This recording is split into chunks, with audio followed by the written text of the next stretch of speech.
आज supreme court का फैसला आया है जिसमें पीएम केयर फंड को एनडीआरएफ में ट्रांसफर करने का एक प्ली हुआ था और यह बार बार विरोध किया गया था कि पीएम केयर्स को मिला दिया जाए। सुप्रीम कोर्ट ने लंबी बहस सुनी थी। उसमें कई ऐसे वकील लोग भी थे जो प्रामाणिक रूप से मोदी सरकार के कई विरोध के केस करते रहते हैं, ये उनका विवेक है। आज सुप्रीम कोर्ट ने अपने रिजर्व जजमेंट को सुनाया है और मैं इसके एक पैराग्राफ को पढ़ना चाहता हूं। There is no statutory prohibition on contributions made to NDRF and the contribution to PM Care Fund are voluntary. Funds collected by PM Care Fund are entirely different and these funds are funds of charitable trust. This fund need not be transferred. उन्होंने इसको dismiss कर दिया है। बाकी judgement विस्तार की बात है, उसमें नहीं जाऊंगा। एक बहुत महत्वपूर्ण बात जानना चाहिए कि पीएम केयर फंड से अब तक 3,100 करोड़ रुपए दिए गए हैं कोरोना की लड़ाई में, जिसमें 2,000 करोड़ सिर्फ वेंटिलेटर के लिए दिए गए। और आज देश को बताते हुए आप सबों के माध्यम से प्रसन्नता होती है कि 50,000 वेंटिलेटर पीएम केयर फंड के द्वारा दिए गए पैसे से उपलब्ध कराए गए हैं, जो आजादी के बाद के आज तक के इतिहास के हाईएस्ट हैं। The 50,000 ventilators provided to take care of emergency needs of corona patients is the highest since independence as far as ventilator provisions are concerned. लगभग 1,000 करोड़ दिए गए हैं राज्यों को जो हमारे प्रवासी मजदूर आए उनकी व्यवस्था करने के लिए, और लगभग 100 करोड़ रुपए दिए गए हैं कोरोना के खिलाफ वैक्सीन के अनुसंधान में मदद के लिए। तो 3,100 करोड़ की बड़ी राशि कोरोना की लड़ाई के लिए दी गई है। हमारे पार्टी के मंच से आपको बताया गया है और मीडिया में भी आया है कि किस तरह डॉक्टर मनमोहन सिंह की सरकार के समय राजीव गांधी फाउंडेशन को एनडीआरएफ से पैसे दिए गए थे।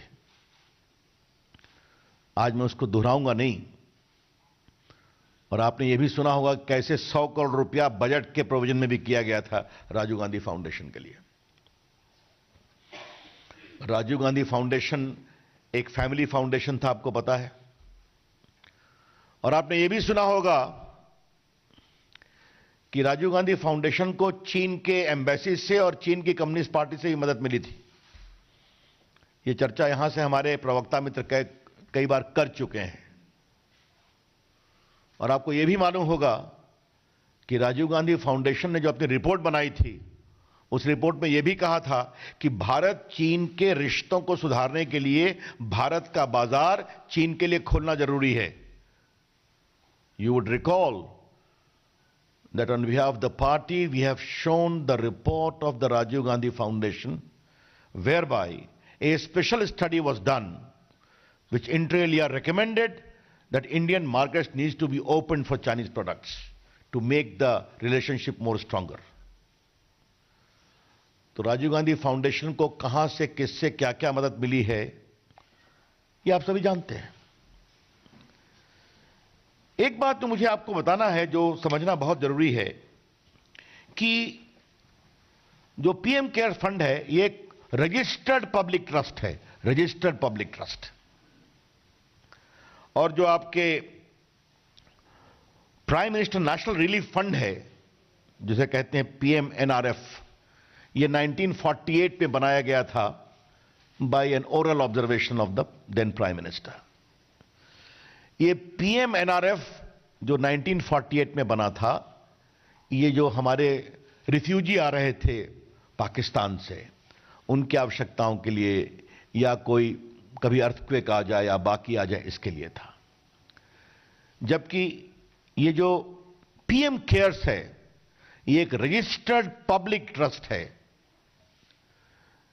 जिसके प्रधानमंत्री अध्यक्ष हैं, और ये कोविड ऐसी इमरजेंसियों के लिए बनाया गया है। ये बात समझना बहुत जरूरी है, दोनों में बहुत अंतर है।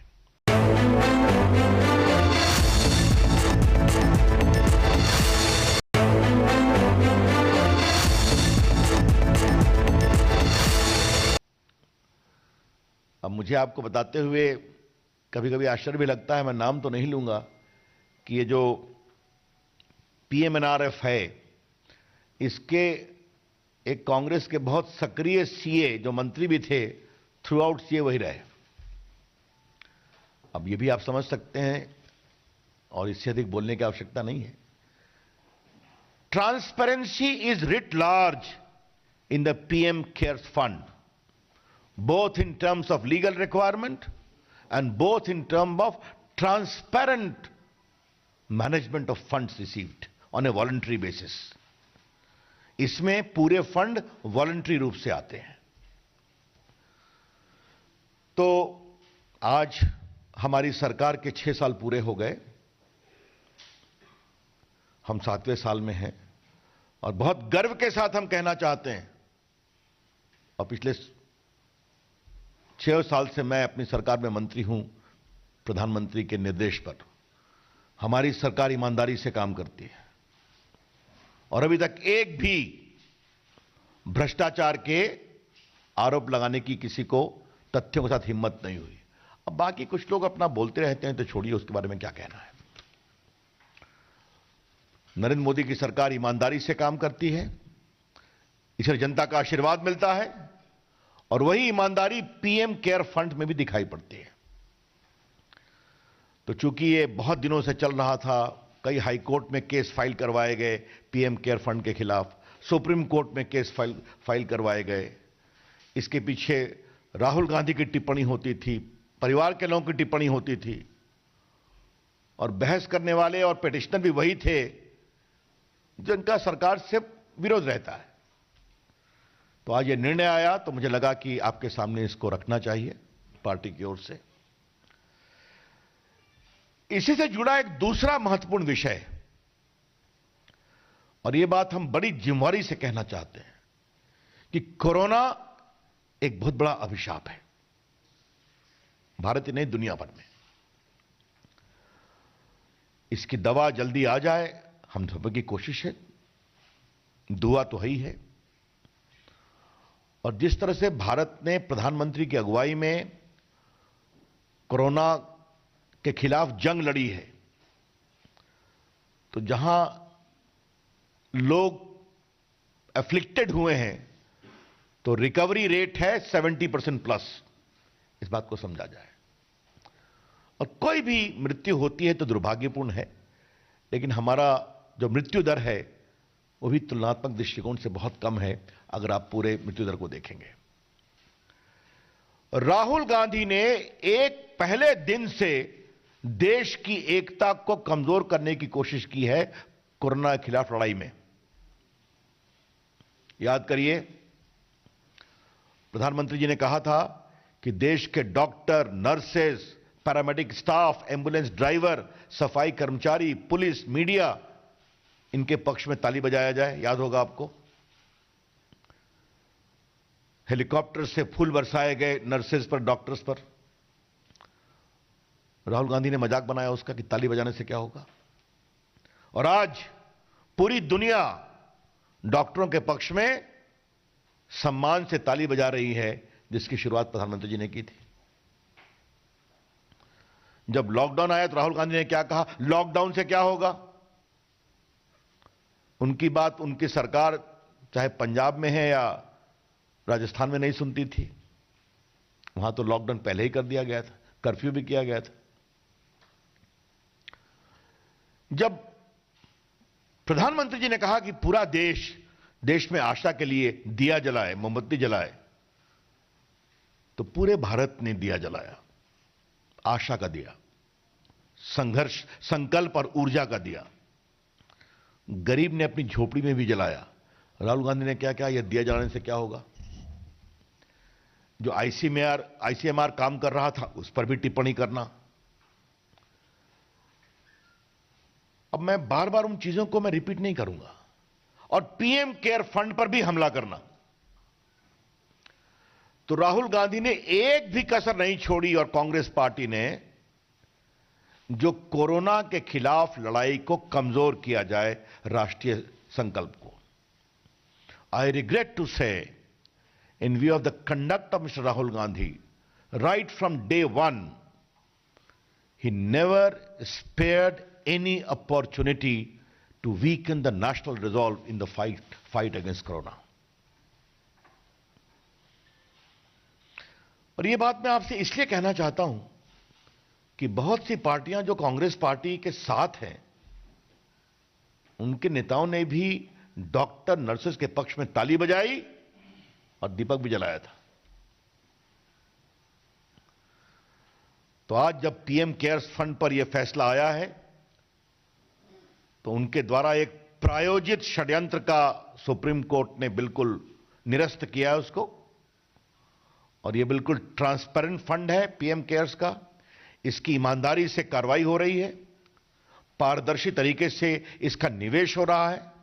मैंने बताया, रिपीट करूंगा, 2000 करोड़, लगभग 50,000 करोड़ वेंटिलेटर खरीदने के लिए, 1000 करोड़ मजदूरों के लिए, उनके पुनर्वास के लिए, और 100 करोड़ वैक्सीन की खोज में मदद करने के लिए।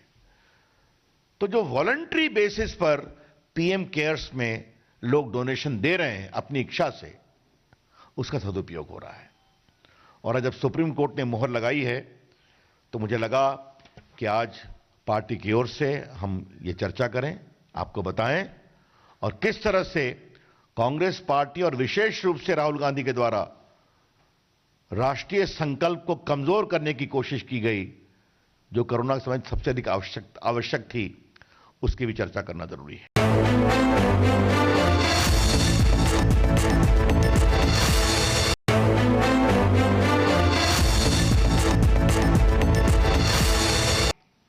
मैं एक बात आपसे साफ साफ कहूंगा, इस देश में आजकल दो प्रकार के लोग हैं।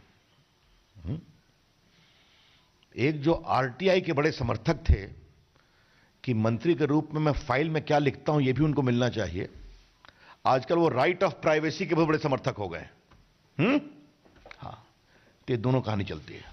रविंद्र जी, ये फंड के ऑडिट को लेकर बार-बार राहुल गांधी और कांग्रेस के और लोग सवाल उठाते रहते हैं।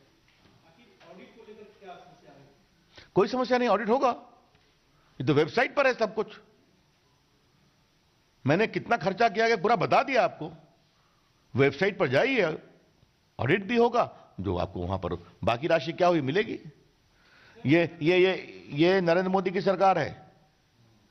यहां पब्लिक ट्रस्ट बना है, रजिस्टर्ड हुआ है, कौन कौन ट्रस्टी हैं ये भी पता है, बाकायदे ऑडिट होगा और देश को बताया जाएगा। सब कुछ वेबसाइट पर है। यहां यह नहीं होता है कि बजट में राजीव गांधी फंड को फाउंडेशन के लिए 100 करोड़ और बाकी एनडीआरएफ के फंड से फाउंडेशन को, ऐसा नहीं होता है। राहुल, देखिए इसके दो विषय। पहला विषय है जो एक वॉल स्ट्रीट जर्नल में चीजें छपी हैं, वो विषय फेसबुक अपना तय करेंगे, ये उनकी पॉलिसी सिस्टम है। कल मैंने राहुल गांधी के ट्वीट का जवाब ट्वीट पर दिया है, जिसको आपने देखा है, आपने चलाया भी है। वो पार्टी की ओर से प्रामाणिक स्टैंड आपके सामने है।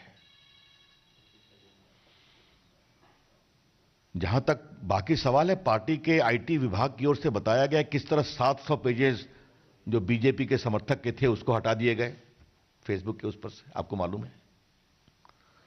तो यह भी एक सच्चाई है। बाकी इसके बारे में पार्टी के वरिष्ठ प्रवक्ता लोग बैठे हैं, आगे आपको बताएंगे। लेकिन मैं आपसे एक बात अवश्य कहूंगा, मैं किसी प्लेटफॉर्म का नाम नहीं लूंगा। अगर प्लेटफॉर्म पब्लिक प्लेटफॉर्म है तो हर विचार के लोगों को अपनी बात रखने का अधिकार है। If the platform in question is a public platform, then every Indian, regardless of his ideology or commitment, has got the right to convey his or her views on that platform. क्या यह सच्चाई नहीं है कि कुछ लोग समझते हैं कि उस प्लेटफॉर्म पर उनकी मोनोपोली होनी चाहिए, भले ही उनका राजनीतिक वजूद खत्म हो गया हो? It is a hard fact in the country. We need to know that people whose political base has shrunk like anything seek to dominate public discourse on these platforms. That is not right. जहां तक hate वगैरह की बात है, अब यह चर्चा का विषय है और मैं स्टैंडिंग कमेटी पर कुछ बात नहीं कहूंगा, क्योंकि वो पार्लियामेंट्री कमेटी है, उनका अपना तरीका काम करने का है, अपने नियमों के अनुसार वो काम करें। लेकिन अगर हेट स्पीच की बात है तो आज मैं पार्टी के प्लेटफॉर्म पर बैठा हूं तो दो उदाहरण देना चाहूंगा। सोनिया गांधी ने कहा था अब आर पार की लड़ाई होगी। यह हेट स्पीच है या नहीं? और राहुल गांधी ने दिल्ली में पब्लिक मीटिंग में कहा था कि देश के लोग प्रधानमंत्री को डंडे मारेंगे। यह हेट स्पीच है या नहीं है? It is a textbook case of instigation for violence. ये समझना चाहिए, चर्चा होगी तो देखा जाएगा। That's all from my side. हाँ, एक मिनट। राहुल गांधी जी ये समझते हैं कि जो हमारे लायक काम नहीं करता वो संघ आरएसएस और बीजेपी के दबाव में है। अब इसके बारे में क्या कहा जाए? देश की जनता इसका जवाब देती रहती है। धन्यवाद।